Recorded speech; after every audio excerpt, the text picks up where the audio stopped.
Moïse a divisé la mer Rouge en deux et il a traversé avec les esclaves. Longueur de la mer Rouge, 2000 km. Largeur, 300 km.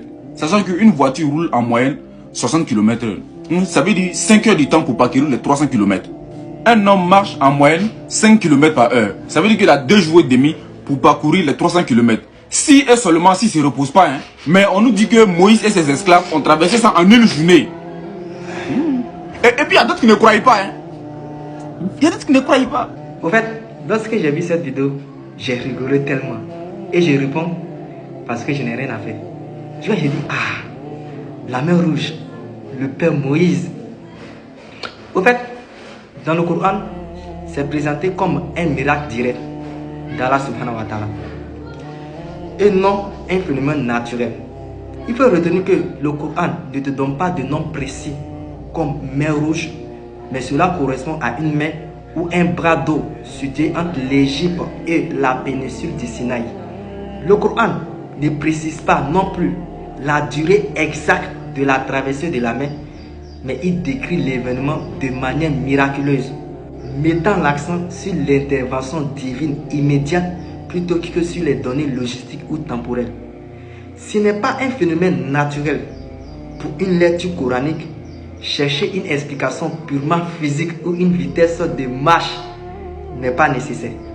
Mais, comme nous sommes musulmans et Allah subhanahu wa ta'ala nous dit que nous sommes intelligents, si vous voulez comprendre l'événement avec la logique moderne, nous pouvons dire oui. Si Allah subhanahu wa ta'ala a ouvert un passage, les gens pouvaient le traverser en quelques heures, même s'ils étaient nombreux et même si la mer faisait plusieurs kilomètres de large. Revenons un peu à l'histoire. La géographie de l'époque de Moussa alayhi salam n'était pas exactement comme aujourd'hui. Et certains chercheurs, historiens, géologues, théologiens ont effectivement avancé plusieurs hypothèses scientifiques et géographiques pour expliquer la traversée de la mer par Moussa alayhi salam et les enfants d'Israël.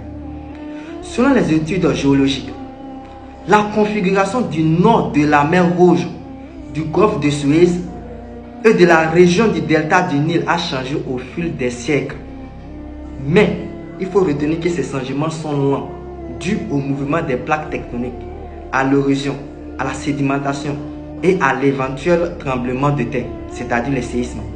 Certains scientifiques suggèrent que la mer que Moussa alayhi salam a traversée pourrait avoir été une zone peu profonde, temporairement asséchée par un phénomène naturel.